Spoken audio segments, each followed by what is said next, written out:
The hospital was quiet that night in Seoul. It was a cold winter evening in 1998. In the nursery, a tiny baby girl slept in a white plastic crib. She was only 3 days old. Her eyes were closed. Her small fists were curled up near her face. She had no idea that her life was about to change forever. The nurses found her alone the next morning. Her mother was gone. There was no goodbye, no last kiss. Just an empty bed in room 304 and a baby who would wake up to a world without the woman who gave birth to her.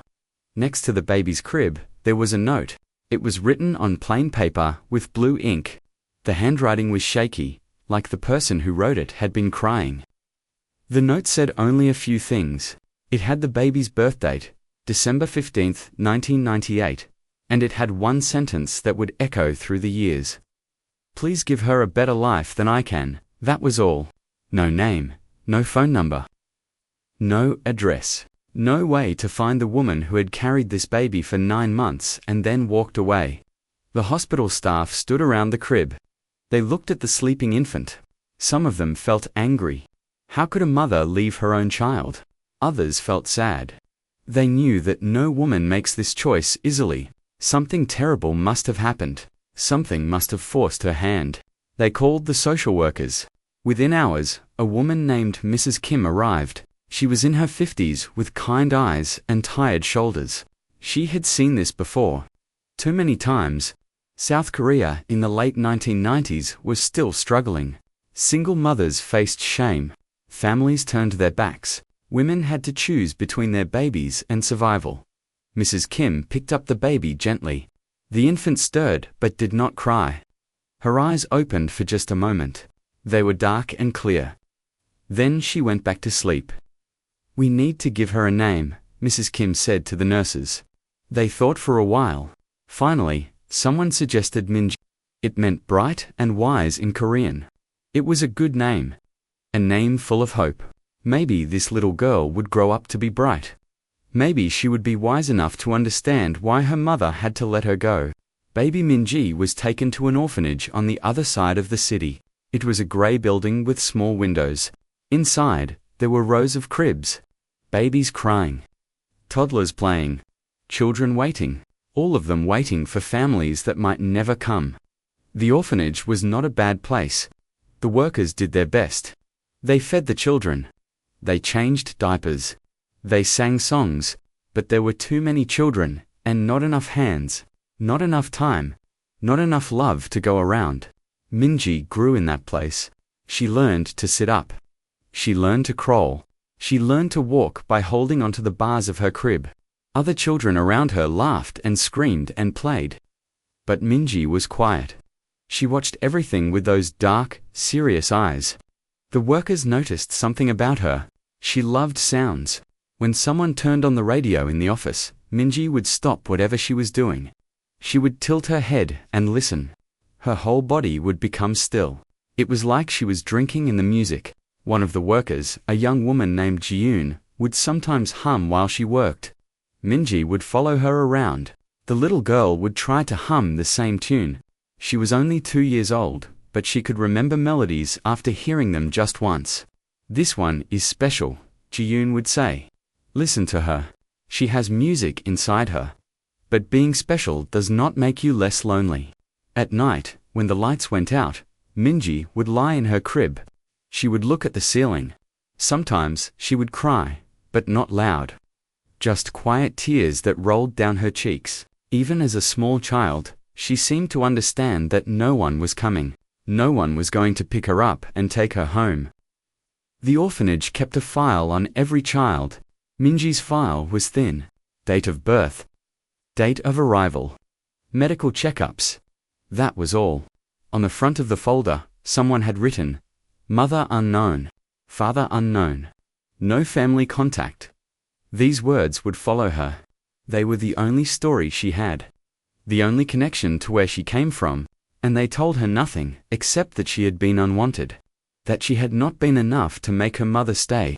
As Minji turned 3, then 4, she began to understand more. She saw other children leave. Families would come to visit. Foreign couples with cameras and nervous smiles, Korean families looking for a child to love. These families would walk through the playroom. They would look at the children.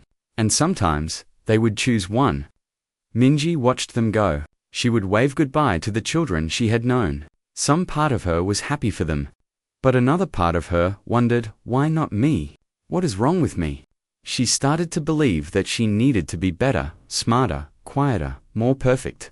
Maybe then someone would want her. Maybe then she would be worth keeping. The woman who ran the orphanage, Mrs. Park, had a kind face, but sad eyes. She had worked there for 20 years. She had seen hundreds of children come and go. She noticed Minji more than the others. There was something about this girl. Something in the way she carried herself, like she was already carrying a weight too heavy for her small shoulders. One afternoon, Mrs. Park sat down next to Minji. The girl was 4 years old now. She was sitting alone by the window, watching the street outside. "Do you ever wonder about your mother?" Mrs. Park asked gently. Minji looked up at her. Those dark eyes were so serious, so old for such a young face. "Every day," Minji said quietly. "What do you wonder?" "I wonder if she thinks about me too. I wonder if she is sorry. I wonder what I did wrong." Mrs. Park felt her heart break a little. She pulled Minji close. "You did nothing wrong, sweet girl. Nothing at all. Sometimes, life is just hard. Sometimes, people have to make choices that hurt everyone." But Minji was not sure she believed that. Deep inside, in a place she could not name, she carried a wound. It was the wound of abandonment. The wound of not being chosen, and it would shape everything that came next. She did not know it then, but this wound would one day lead her to a piano, and that piano would lead her back to the mother who left that note. The mother who wrote those words with shaking hands. The mother who walked away but never stopped looking back. For now, Minji was just a little girl in an orphanage in Seoul. Just another child waiting. But inside her was something powerful. Something that would not stay quiet forever. It was waiting for the right moment, the right sound, the right keys to unlock everything she held inside. The story of Minji had only just begun. The day started like any other day at the orphanage. Minji woke up in her small bed. She was 4 years old now. She got dressed in the clothes that were laid out for her, blue pants and a white shirt. They were clean, but worn. Many children had worn them before her. But today was different. Mrs. Park came to her before breakfast. She was smiling in a way that made Minji nervous. "Minji, come with me. You need to wash your face and brush your hair extra well today. Some people are coming to meet you." Minji had seen this before. People came, they looked at children. Sometimes they took a child home, but no one had ever wanted to meet her before. Her heart started to beat faster. In the meeting room, 2 people were waiting. They were Americans. The man was tall, with dark hair and glasses. The woman had a warm smile and gentle eyes. They both looked nervous. Their names were David and Sarah Chen. David and Sarah had been married for 8 years. They had tried to have a baby for a long time. It never happened. After many tears and many prayers, they decided to adopt. They wanted to give a child a home, a family, a chance. When they saw Minji walk into the room, something happened in Sarah's heart. The little girl was so small, so serious. She did not smile. She did not run to them like some children did. She just stood there, watching them with careful eyes. "Hello Minji," Sarah said softly. She had practiced this in Korean. "My name is Sarah." Minji looked at her, but said nothing. They spent an hour together. David and Sarah tried to play with her. They showed her pictures of their home in America. A house with a yard. A room that could be hers. A dog named Buddy. Minji looked at everything. She did not show much emotion, but inside, something was stirring. Something that felt like hope. And hope was scary. 3 weeks later, all the papers were signed. Minji was going to America. She was going to have a new family, a new name, too. They would call her Lily. Lily Chen. The day they left Korea, Lily held a small stuffed bear. It was brown and missing one eye. It was the only thing she owned. Gyeon, The worker who used to hum songs had given it to her years ago. Lily held it tight as they walked through the airport. On the plane, Lily sat between David and Sarah. She looked out the window as Korea disappeared below the clouds. She was leaving the only country she had ever known. The only language she spoke well. Everything familiar was gone. Sarah reached over and held her hand. Lily did not pull away, but she did not squeeze back either. She was like a stone, hard, protecting herself. She had learned not to trust that good things would last. When they landed in Boston, it was spring. Everything was green and bright. The house was bigger than anywhere Lily had ever been. Her room had a bed just for her. Toys on shelves, a window with curtains that had flowers on them. It was beautiful, but it felt like a dream, and dreams end. The first weeks were hard. Lily did not speak much. She ate the food they gave her, but never asked for more. She followed the rules perfectly. She tried to be good, perfect, because maybe, if she was perfect, they would keep her. At night, she would lie in her new bed and feel strange. The house was too quiet, too big. At the orphanage, there were always sounds. Babies crying, children talking. Here, there was just silence. And in that silence, her thoughts were too loud. Sarah would come to her room and sit on the edge of the bed. She would read stories in English that Lily did not understand, but the sound of Sarah's voice was soft, kind. Slowly, very slowly, Lily began to let her guard down, just a little. David taught her English words. He was patient. He would point at things and say the word: chair, table, water, sky. Lily learned fast. She was smart, but she stayed quiet. She spoke only when she had to. 6 months passed. Lily was starting to understand more English. She was eating better. She even smiled sometimes. But Sarah and David could see that something was locked inside her. She was going through the motions of being a daughter. But her heart was still behind walls. One Saturday, Sarah had an idea. There was a community center nearby. They had activities for children, music classes, art, sports. Maybe Lily would like something there. They walked into the community center together. It was an old building with wood floors and high ceilings. There were children everywhere, running, laughing, playing. Lily held Sarah's hand tight. Too many people, too much noise. Then she saw it. In the corner of the main room, there was a piano. It was old and brown. Some of the keys were yellow with age. No one was playing it. It just sat there, quiet and waiting. Lily stopped walking. Her eyes locked on the piano. Something inside her chest felt tight, like something was waking up. "Do you want to look at it?" Sarah asked. Lily nodded. They walked over to the piano. Lily reached out one small hand. She touched the keys softly. They were cool and smooth. She pressed one key down. A sound came out. A single note, clear and pure. She pressed another key. Another note, then another. Without planning it, without thinking, Lily began to play. It was just a simple melody. Something she had heard on the old radio at the orphanage. She did not know what it was called. But her fingers remembered. The sound filled the room. People stopped talking. They turned to look. This small girl, barely 5 years old, playing with both hands. Not perfectly, but with feeling. Like the music was speaking for her. Sarah's eyes filled with tears. She looked at David. He was staring at Lily with his mouth open. When Lily finished, the room was silent for a moment. Then people started clapping. Lily looked up, surprised. She had forgotten where she was. For those 2 minutes, there had only been the music. That night at dinner, David and Sarah talked about what happened.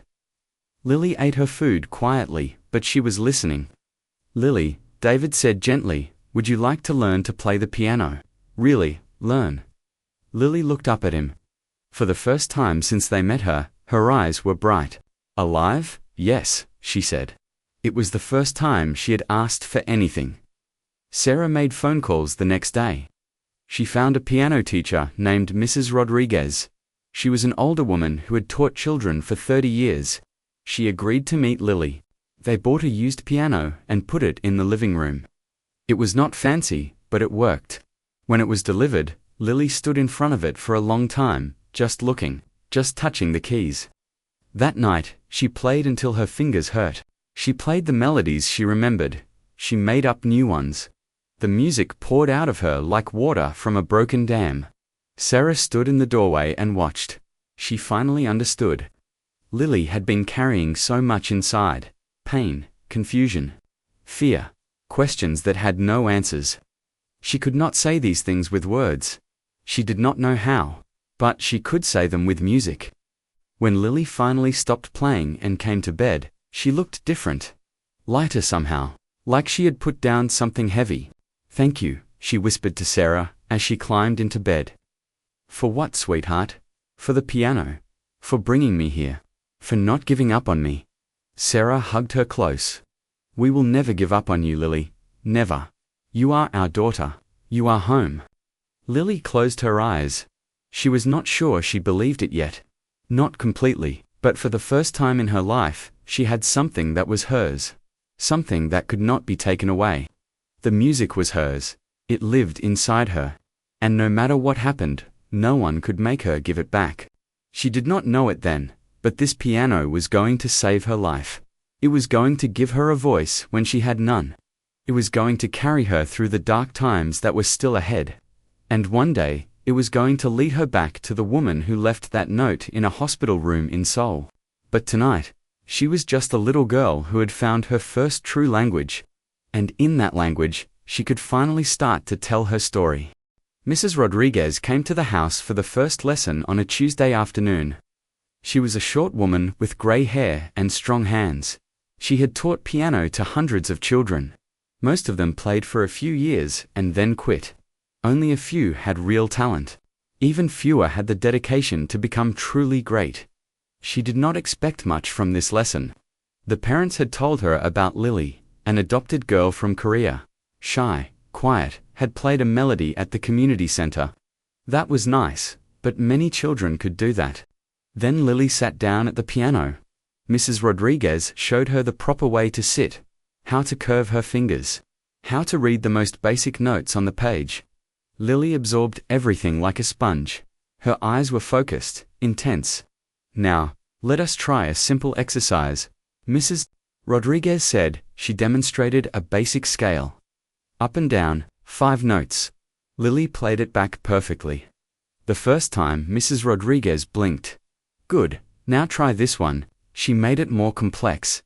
Again, Lily played it exactly right. For the next hour, Mrs. Rodriguez kept adding difficulty. Each time, Lily met the challenge. Her fingers were small but precise. And there was something else. Something in the way she touched the keys. She did not just play notes, she felt them. When the lesson ended, Mrs. Rodriguez sat back in her chair. She looked at Sarah and David. "How long has she been playing?" "This is her first real lesson," Sarah said. Mrs. Rodriguez shook her head slowly. "That is not possible. No child plays like that with no training." "She taught herself," David explained. "She just started playing melodies by ear a few months ago." Mrs. Rodriguez looked at Lily, who was still sitting at the piano, touching the keys gently. "This child is special," she said quietly.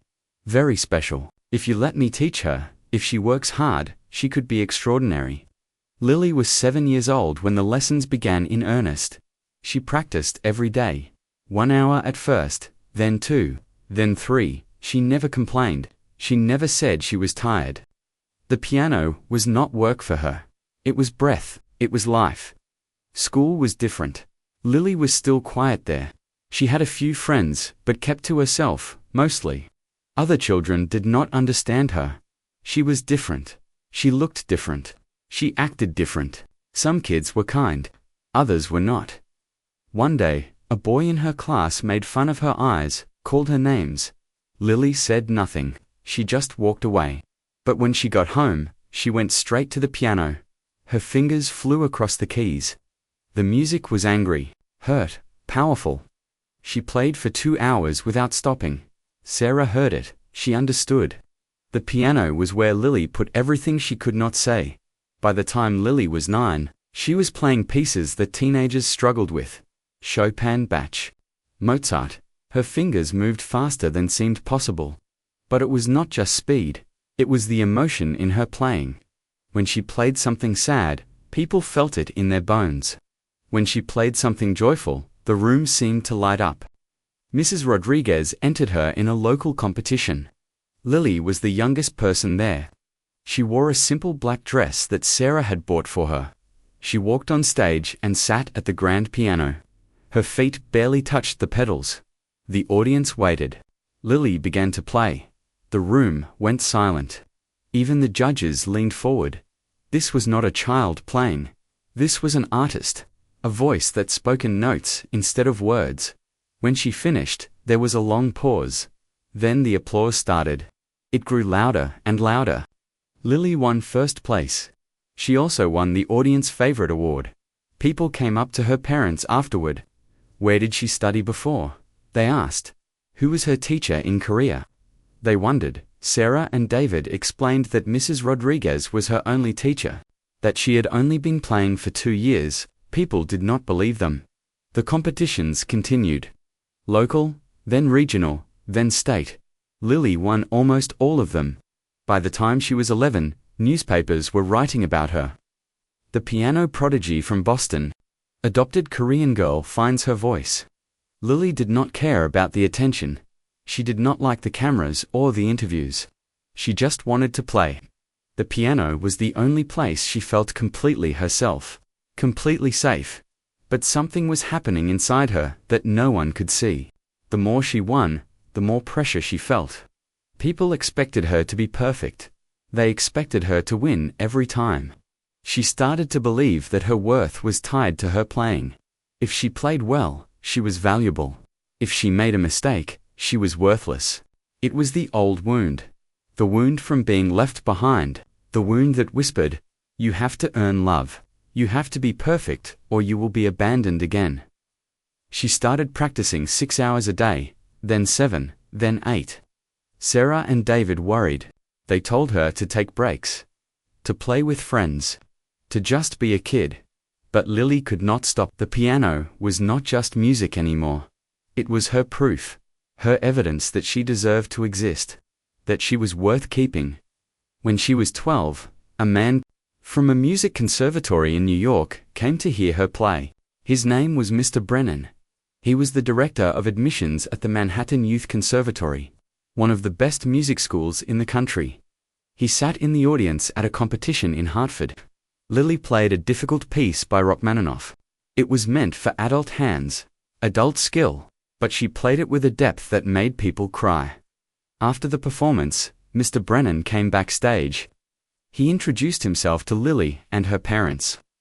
"I want to offer Lily a full scholarship to our conservatory," he said. "She would study with the best teachers in the world. She would be with other young musicians at her level, but it would mean moving to New York." David and Sarah looked at each other. This was huge, life-changing. But Lily was only 12 years old. "What do you think, Lily?" Sarah asked. Lily's face was serious. "I want to go. I want to be the best. I need to be the best." Something in the way she said need made Sarah's heart hurt. But how could they say no? This was Lily's gift, her passion, her path. 3 months later, the Chen family moved to New York. David found a job transfer. Sarah found work at a hospital. They got an apartment in Manhattan. Lily started at the conservatory. The school was intense. Everyone there was talented. Everyone there had been the best in their hometown. Now they were all together, competing. The teachers were demanding, the expectations were sky-high. Lily thrived in some ways. She loved being around other serious musicians. She loved the challenge. But the pressure grew heavier. She was practicing 8 to 9 hours a day now. Her back hurt, her shoulders were tight. Sometimes her hands cramped so badly she could not hold a pencil. But she kept going. Because stopping was not an option. Stopping meant she was ordinary. And ordinary meant she could be left behind again. Her teacher at the conservatory, Professor Elliot, was brilliant, but cold. He pushed her hard. When she played well, he said nothing. When she made a tiny mistake, he would stop her. Again, he would say, "From the beginning, Lily would start over, again and again and again. One day, she played a piece perfectly, not one mistake.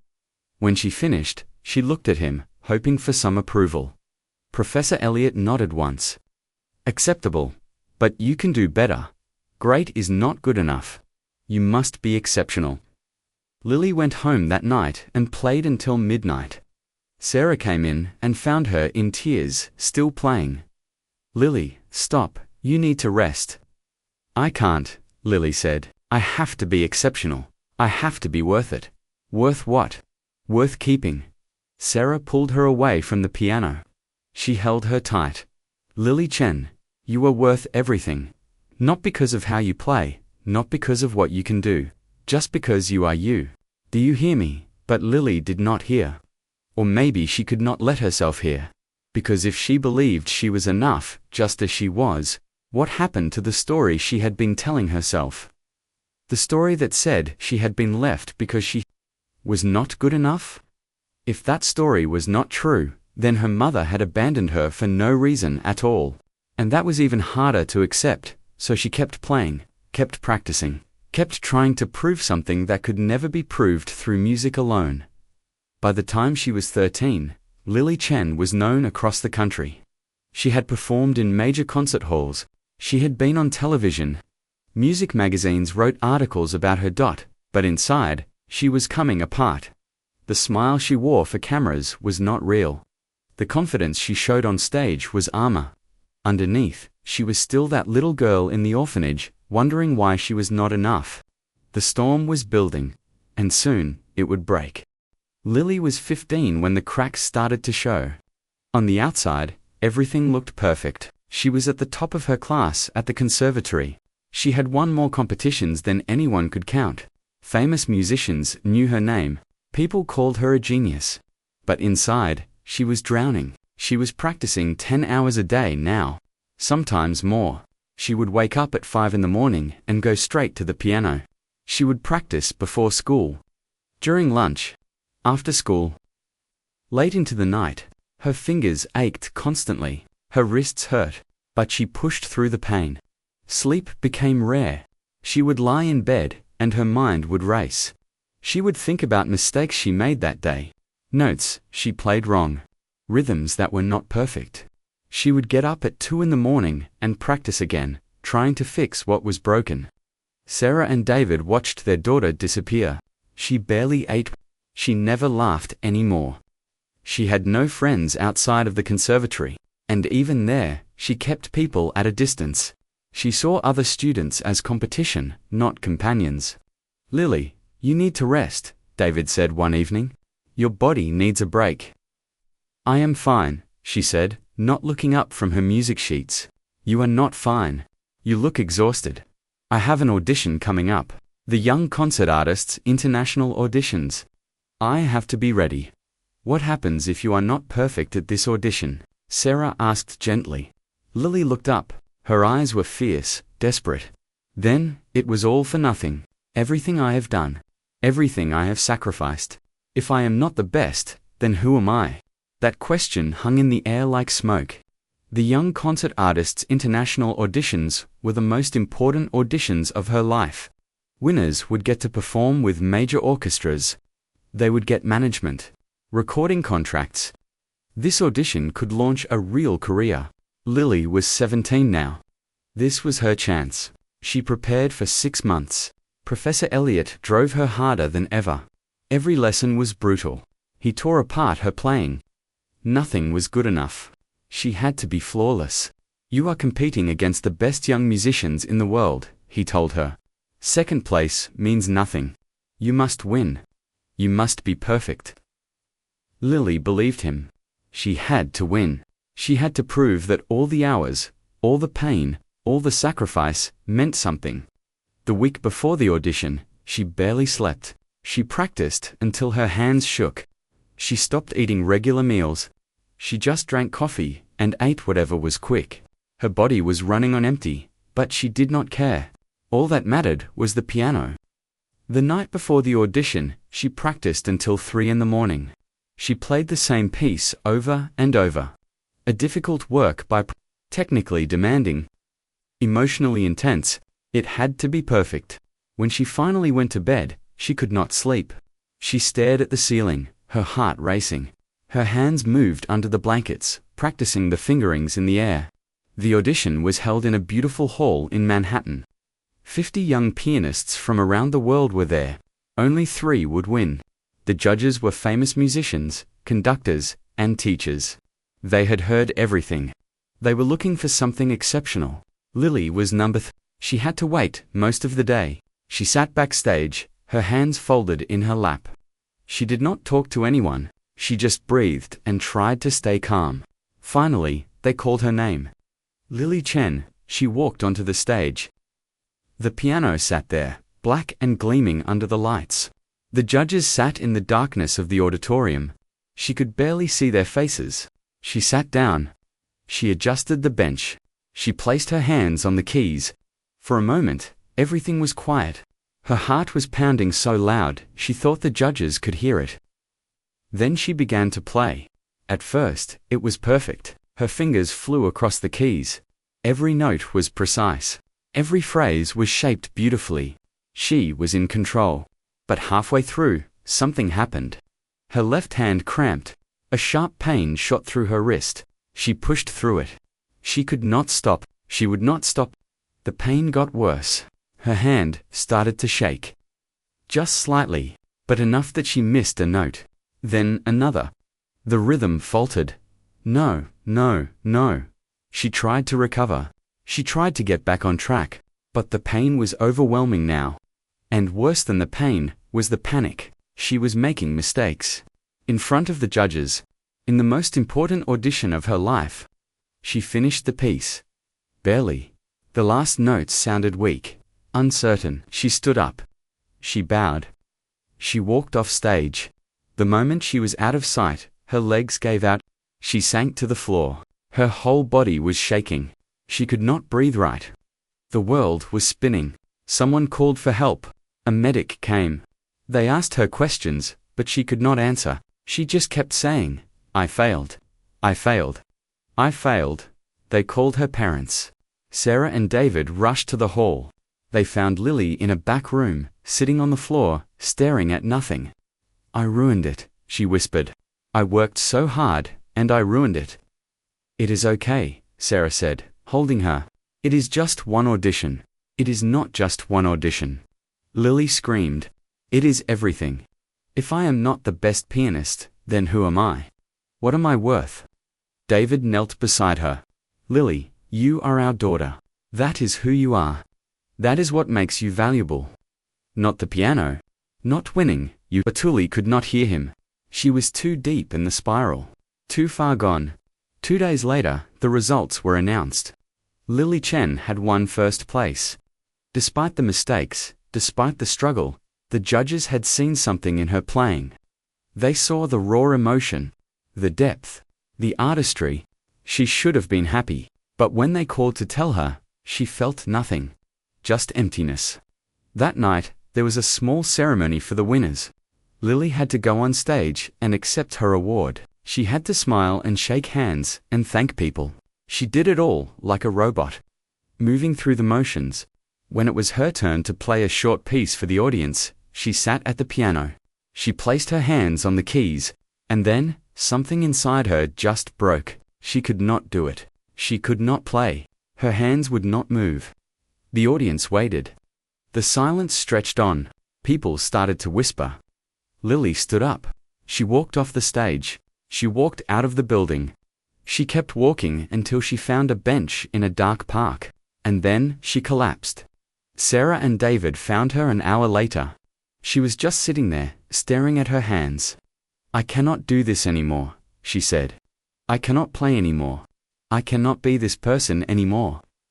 They took her to the hospital. The doctors said she was suffering from extreme exhaustion, burnout, anxiety, depression.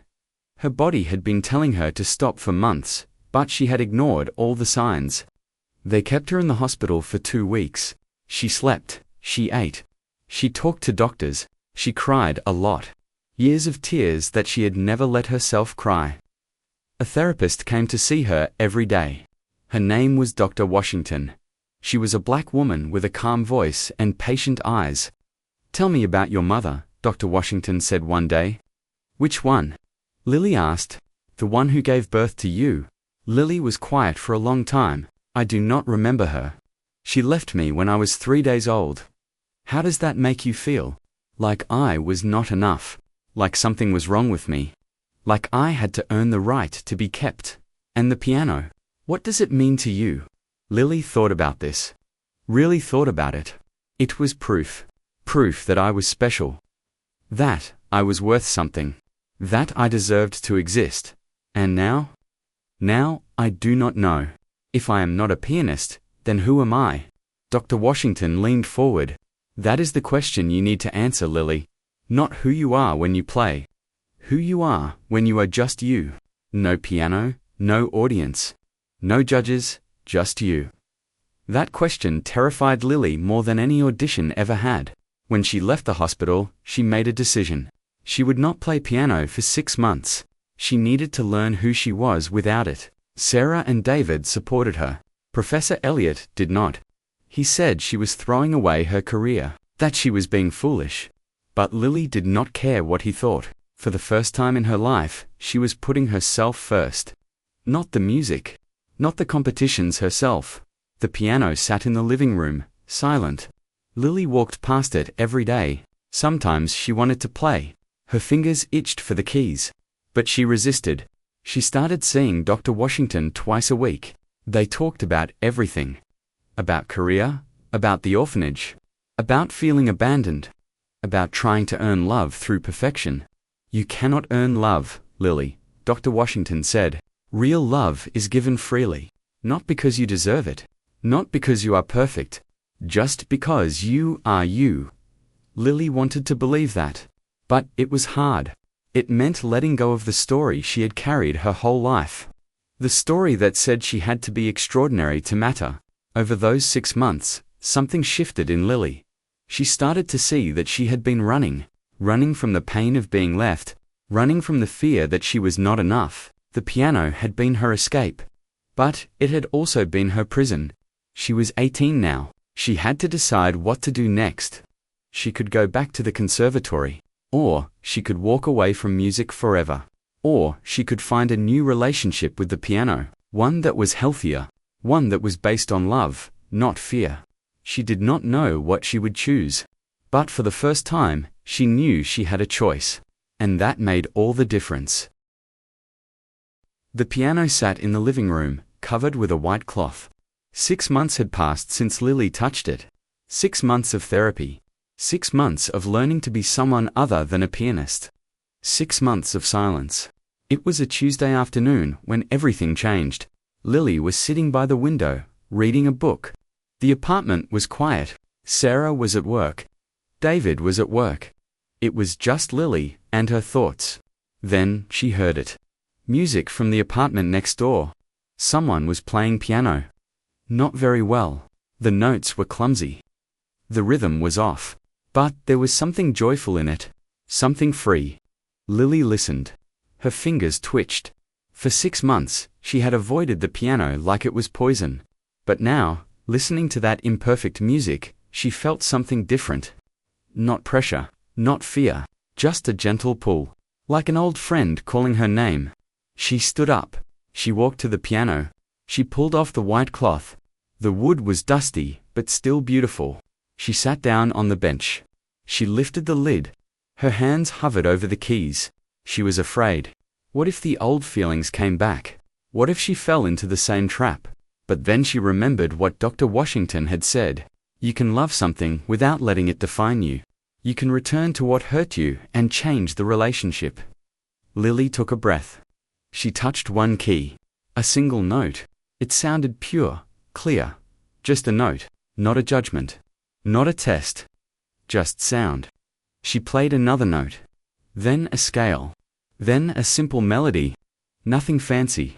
Nothing difficult. Just music for the sake of music. Tears rolled down her cheeks. But they were different tears. Not tears of pain or frustration. Tears of recognition. Like seeing someone you loved after a long time apart. She played for 20 minutes.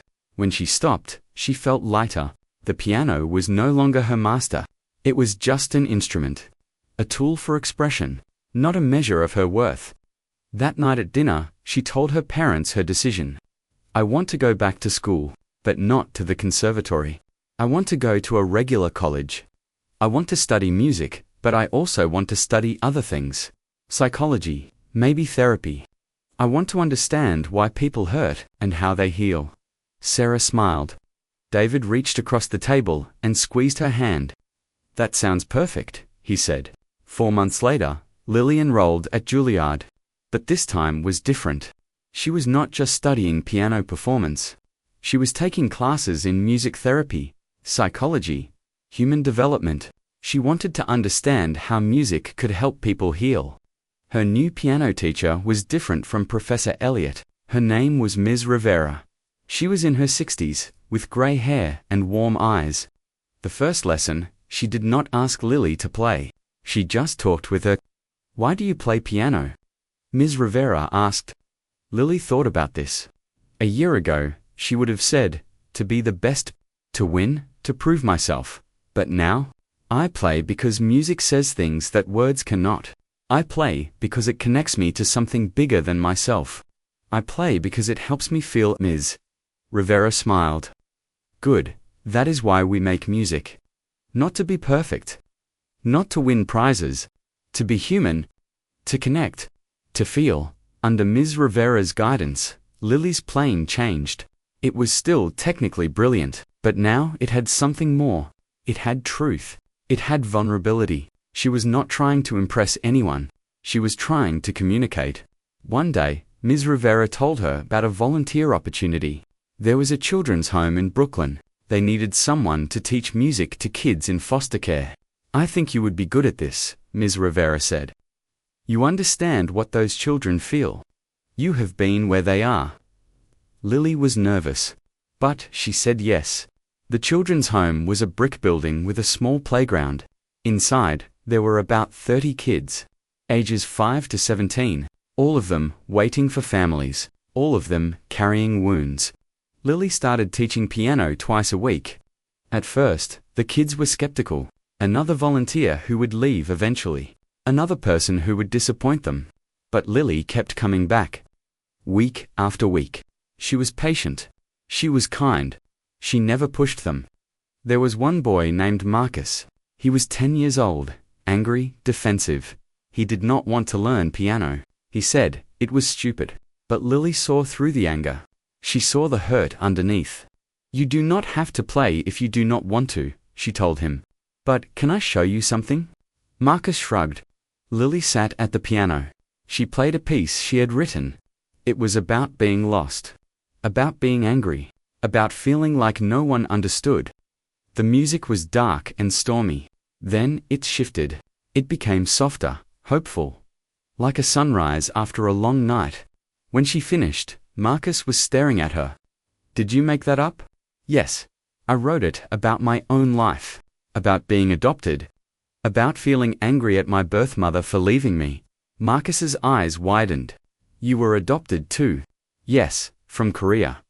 When I was 4, something shifted in Marcus's face. Do you still feel angry? Sometimes. But mostly, I feel sad. And sometimes I feel okay. Feelings change. Like music. Loud and soft. Fast and slow. The next week, Marcus asked if he could try the piano. Lily showed him where middle C was. He pressed the key and smiled. That smile was the beginning. Over the next year, Lily saw many children come through those doors. She taught them music, but more than that, she showed them that their pain could become something beautiful. That they could take what hurt them and transform it. She learned as much from them as they learned from her. She saw their resilience, their hope, their ability to love even after being hurt. It changed her. During this time, Lily also started composing. She had never written her own music before. She had always played what others wrote. But now, she had things to say. Stories to tell. Emotions to express. She wrote a piece called Letter to a Mother I Never Knew. It was everything she had never been able to say. All the questions. All the anger. All the longing. And finally, something like forgiveness. The piece was 10 minutes long. It started with a single note, lonely, searching. Then it built into something complex and painful. Discordant notes, clashing. Then it resolved into something peaceful. Not happy exactly, but accepting, at peace with the questions that had no answers. She played it for Ms. Rivera. When it ended, her teacher was crying. "This is the best thing you have ever played," Ms. Rivera said. "Because it is yours, it is true. You must share this with the world." Lily was not sure she was ready, but Ms. Rivera entered the piece in a composition competition. Without telling Lily, 2 months later, Lily got a call. She had one.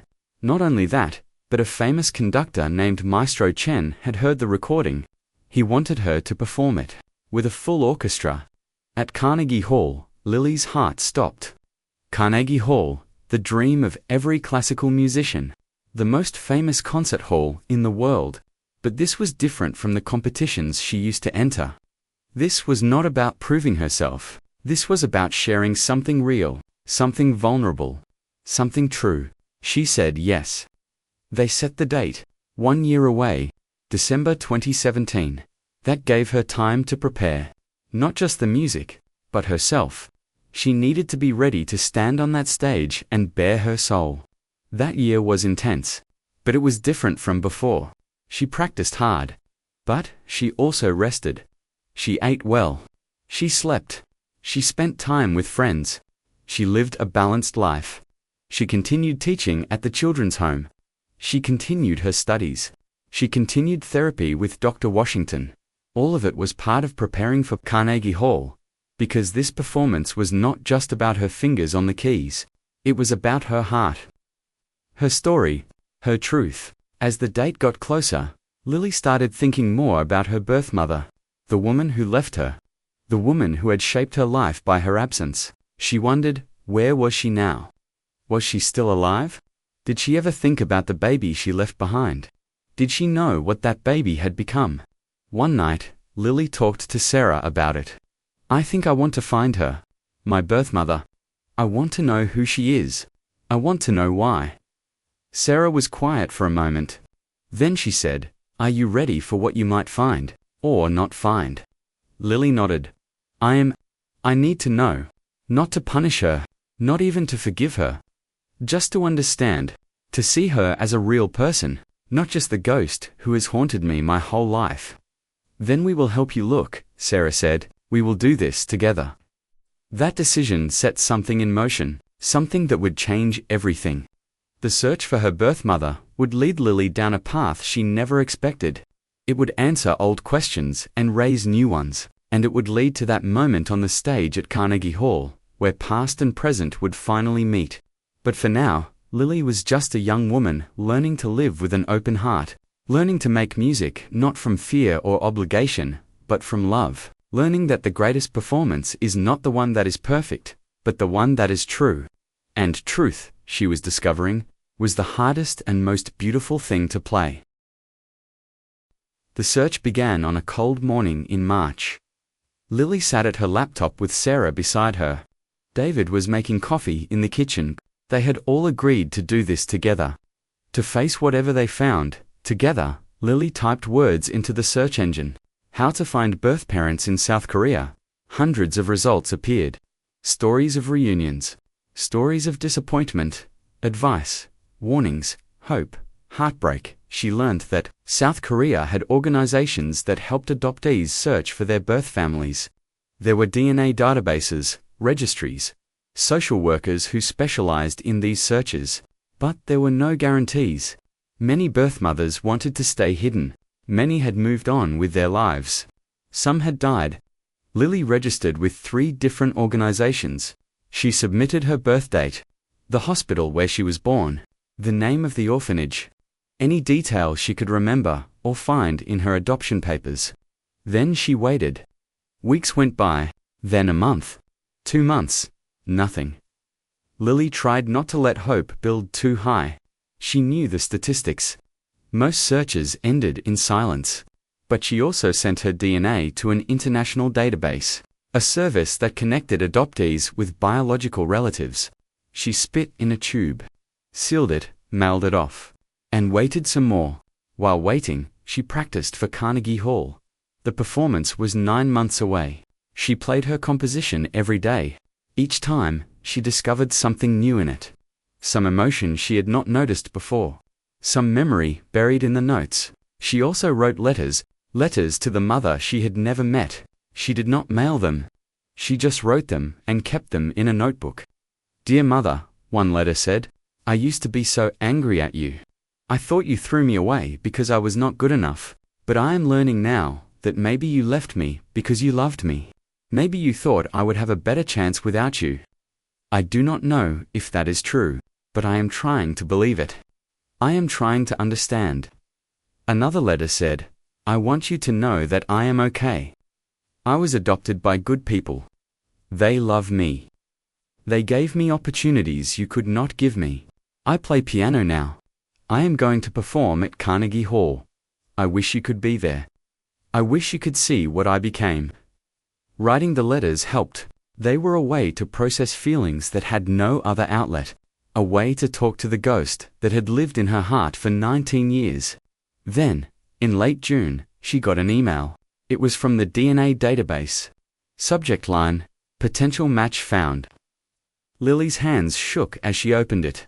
Sarah came to stand behind her. They read it together. The email said that someone in the database shared significant DNA with her. Not a parent, but possibly a cousin or aunt. This person had registered their information. They were open to contact. Lily clicked on the profile.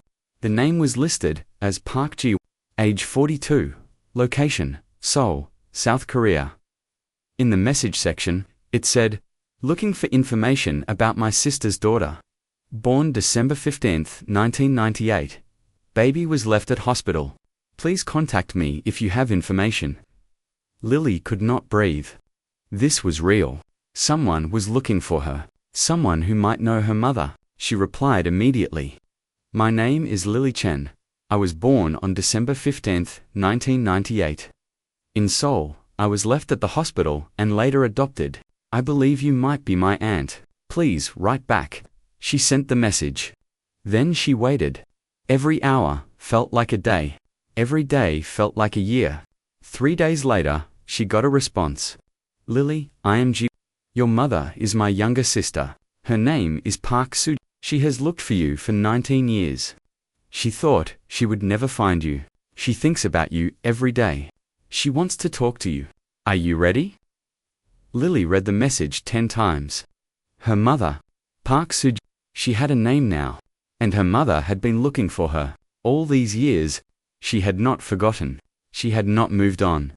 Lily wrote back, "Yes, I am ready. Please give me her contact information." 2 days later, Lily had a video call scheduled with Park Soo, her birth mother, the woman who left her, the woman who had shaped everything about who she became. The night before the call, Lily could not sleep. She was terrified. What would she say? What would she feel? What if her mother was not what she hoped? What if this made everything worse? Sarah sat with her. "You do not have to do this if you are not ready." "I am ready," Lily said. "I have been waiting my whole life for this." The call was scheduled for 8 in the morning New York time, 9 at night in Seoul. Lily sat at her computer with Sarah and David on either side of her. Her finger hovered over the button to join the call. She clicked it. The screen loaded. Then a face appeared. A woman with dark hair and tired eyes. She was thin, older than her years, but her face was familiar. It was like looking at a version of herself in 30 years. For a long moment, neither of them spoke. They just stared at each other. Two women connected by blood and separated by choice, by circumstances, by pain. Then Sujin spoke. In Korean, a translator on the line repeated her words in English. "Is it really you?" "My baby." Lily nodded. She could not speak. Tears were already falling. Sujin started crying too. "I am so sorry. I am so sorry. I have said sorry to you every day for 19 years. I have carried you in my heart every moment." "Why?" Lily finally asked. "Why did you leave me?" Sujin took a shaking breath. Then she told her story. She had been 19 years old, unmarried, pregnant. In South Korea, this was a deep shame. Her family disowned her. Her boyfriend left her. She had no money, no home, no support. She lived on the streets for the last 2 months of pregnancy. She gave birth in a public hospital. The nurses were kind but busy. She held her baby for 3 hours. She memorized every detail of her face. Her tiny fingers, her soft hair, the way she made small sounds in her sleep. But Sujin knew she could not keep her. She had no way to feed her. No place to live. In her mind, leaving the baby at the hospital was giving her a chance for a family. For food, for safety, for a life. I wrote that note with my heart breaking, Sujin said through tears. I wanted to write more. I wanted to tell you I loved you. But I could not see through my tears, so I just wrote that one line, please give her a better life than I can. Then I walked out of the hospital. I did not look back, because if I looked back, I would not have been able to leave, and I thought leaving was the loving thing to do. She told Lily about the years after. How she got a job in a factory, how she saved every bit of money, how she searched for her daughter through every legal channel, how she registered with adoption agencies, how she gave her DNA, how she prayed every night that her daughter was safe, happy, loved. I wanted to keep you, Sujin said. Never think, I did not want you. I wanted you more than anything. But I wanted you to live more than I wanted to keep you. Lily listened to all of this. Part of her was angry. Why did not she try harder? Why did not she find another way? But another part of her understood. She had learned enough about poverty, about shame, about impossible choices. She understood that sometimes love looks like letting go. I had a good life, Lily said finally. My parents, Sarah and David, they loved me. They gave me music. They gave me a home. I have struggled. I have been angry, but I have also been blessed. Sujin smiled through her tears. Then I did the right thing. You are alive. You are safe. You are loved. That is all I wanted. They talked for 2 hours. Through a translator, they shared stories. Lily told Sujin about the piano, about her breakdown, about learning to heal. Sujin told Lily about her life. She had eventually married. She had 2 other children, daughters they did not know about. Lily Sujin had kept her first daughter a secret because of the shame. But I am ready to tell them now, Sujin said. I want them to know they have a sister. I want to stop hiding. Before the call ended, Lily took a breath and said, I am performing at Carnegie Hall in December. I have written a piece of music. It is about you, about us, about this story. I would like you to come. If you want to. Sujin's eyes went wide. You want me there? Yes, I want both my mothers there. Sarah and you. Both of you gave me life in different ways. Both of you deserve to see what I became. Sujin covered her mouth with her hand. She nodded, unable to speak. When the call ended, Lily sat back in her chair. She felt exhausted, emotionally drained, but also lighter. The question that had haunted her for 19 years finally had an answer. She had not been left because she was not enough. She had been left because her mother loved her too much to watch her suffer.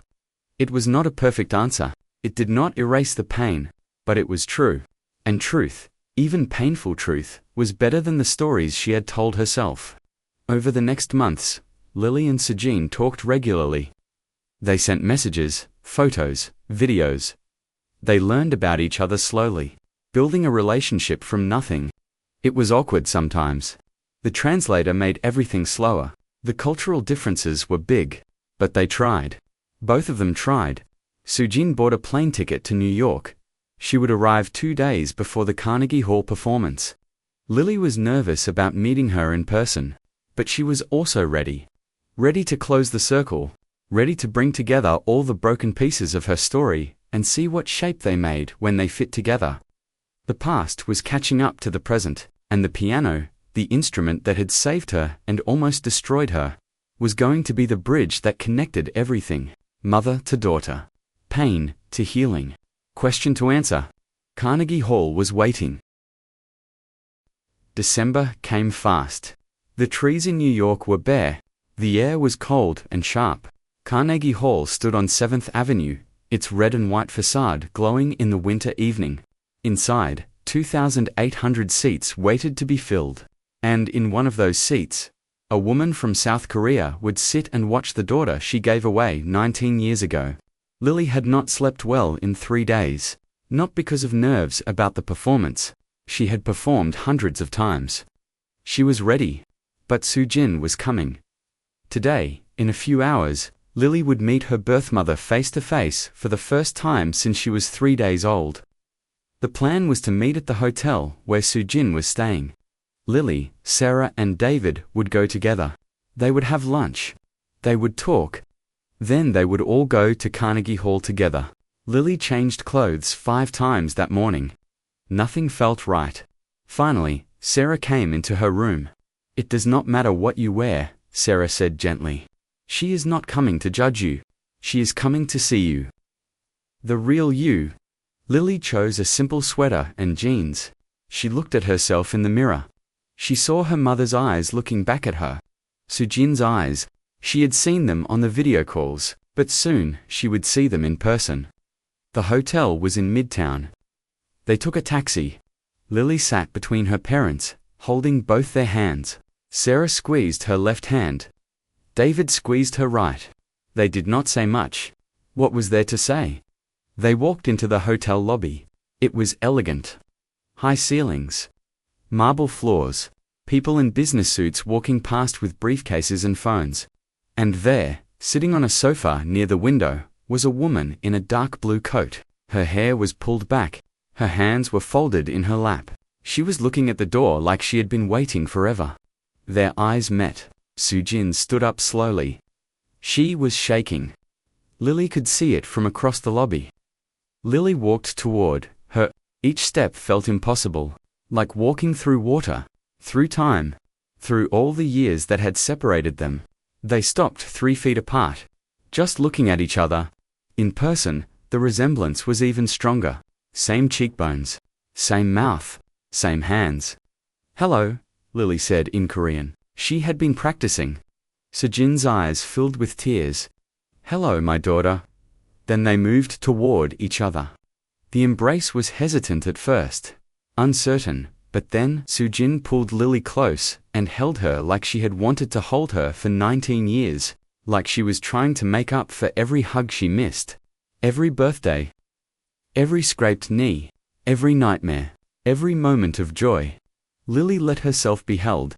She felt something crack open in her chest, something that had been locked tight. She cried into her birth mother's shoulder, and Sujin cried too, both of them releasing years of pain and longing and love that had nowhere to go until now. Sarah and David watched from a few feet away. Sarah was crying too. David had his arm around her. They were not jealous. They were not afraid. They understood that love multiplies. It does not divide. Lily was their daughter. But she was also Sujin's daughter. Both things could be true. Finally, Lily and Sujin pulled apart. Sujin held Lily's face in her hands. She studied every feature like she was memorizing a map. "You are so beautiful," Sujin said. "So strong. I can see in your eyes that you have suffered. But I can also see that you have survived. I am so proud of you." They sat down together. Sarah and David joined them. An interpreter sat with them to help with translation. They talked for 2 hours. They ate lunch in the hotel restaurant. Sujin was nervous. She barely touched her food. She just kept looking at Lily like she might disappear. Sujin told them more about her life, about her husband, her 2 daughters. She showed photos on her phone. 2 girls with bright smiles. Lily's half-suit. They looked happy. "They know about you now," Sujin said. "I told them everything. They want to meet you someday. They think it is wonderful that they have a big sister who plays piano." Lily looked at the photos. She had sisters, family, blood relatives. It felt strange and wonderful at the same time. Sujin asked Lily questions about her childhood, her parents, her music. Lily answered honestly. She did not hide the hard parts. The loneliness. The anger. The breakdown. Sujin listened to all of it, with tears running down her face. I am so sorry you suffered, Sujin said. If I could go back and change it, I would. But I cannot. All I can do is tell you that I never stopped loving you. Not for one single day. I know that now, Lily said. I did not always know it, but I know it now. Sarah reached across the table and took Sujin's hand. Thank you, Sarah said through the interpreter. Thank you for giving her life. Thank you for making the hardest choice a mother can make. Because of you, we got to be her parents. We got to love her. We got to watch her become this amazing person. Sujin squeezed Sarah's hand. Thank you for loving her when I could not. Thank you for giving her the life I wanted her to have. The two mothers looked at each other. They were not rivals. They were partners. Two women who loved the same girl in different ways, and that was enough. Finally, it was time to go to Carnegie Hall. The performance was at 7. They needed to get there early. Lily needed to prepare, to warm up, to breathe. Backstage at Carnegie Hall, Lily stood in front of a mirror. She was wearing a long black dress, simple, elegant. Her hair was pulled back. She looked calm, but inside, her heart was racing. Ms. Rivera came to check on her. How are you feeling? Terrified, ready, grateful, all at once. Good, that is how you should feel. This is not just a performance. This is your truth. Your story. Play it like your life depends on it. Because in a way, it does. Lily nodded. She understood. The concert hall was filling up. Critics were there, musicians, students, strangers who had heard about the young pianist and her original composition. The seats filled row by row. In the fourth row, 3 people sat together. Sarah, David, and Sujin. They sat with Sujin in the middle. Sarah and Sujin talked through the interpreter. They were nervous for Lily, proud, hopeful. Backstage, Lily heard the announcement. 5 minutes to curtain. She closed her eyes. She thought about everything that had led to this moment. Being left in a hospital. Growing up in an orphanage. Being adopted. Finding the piano. Almost losing herself. Learning to heal. Finding her birth mother. All of it was part of the story. All of it mattered. She walked to the stage entrance. She could hear the audience settling. The lights dimmed. The conductor walked out. Applause. He raised his hands. The orchestra was ready. Then, her name was announced. Please welcome Lily Chen, performing her original composition. Letter to a Mother I Never Knew. Lily walked onto the stage. The spotlight hit her. The Steinway grand piano sat waiting. She walked to it. She bowed to the audience. Then she sat down. She looked out into the darkness. She could not see faces. But she knew her mothers were there. Both of them, watching, hoping, loving. She placed her hands on the keys. She took one breath. Then she began to play. The piece started with a single note, alone, searching. It was a baby crying in an empty room. It was a question with no answer. Then more notes joined. Hesitant, uncertain. This was childhood. This was loneliness. This was trying to find your place in the world. The music built. It became faster, more complex, more angry. This was adolescence. This was perfectionism. This was running from pain. The notes crashed together, dissonant, painful, beautiful. In the audience, Sujin covered her mouth with her hand. She was crying. She understood. She heard her daughter's pain in the music. And it broke her heart. Then the music changed. It softened. It slowed. This was the breakdown. This was the surrender. This was learning that you cannot run forever. The melody was simple, vulnerable, raw. Sarah grabbed David's hand. They had lived through that time with Lily. They had watched her fall apart, and they had helped her put herself back together. The music built again, but this time it was different. It was not angry, it was determined, strong. This was healing. This was choosing to live. This was finding purpose. The notes were clear, purposeful, hopeful. Then came the final section. The orchestra joined in. The piano and the strings and the winds all wove together. This was reunion. This was understanding. This was forgiveness. Not the kind of forgiveness that says everything is okay, but the kind that says, I see you. I understand. We can move forward. The music reached its climax, every instrument playing together. A wall of sound that filled the hall. It was overwhelming. It was cathartic. It was life in all its complexity. Pain and joy. Loss and love. Darkness and light. All of it together. All of it true. Then it resolved. The orchestra faded. The piano played alone again, but this time, the single notes were not lonely. They were peaceful, content, at rest. The final note hung in the air. Then silence. For 3 seconds, no one moved. No one breathed. Then the applause started. It was thunderous. People stood. The applause went on and on. 7 minutes. People were crying, shouting, clapping, until their hands hurt. Lily stood up from the piano. She looked out at the audience. She could see now. She could see Sarah and David on their feet, clapping, tears streaming down their faces, and next to them, Sujin, also standing, also crying, her hand over her heart, mouthing words that Lily could not hear but could understand. I love you. I love you. I love you. Lily bowed. The applause continued. The conductor gestured for her to bow again. She did. Then something happened that was not planned.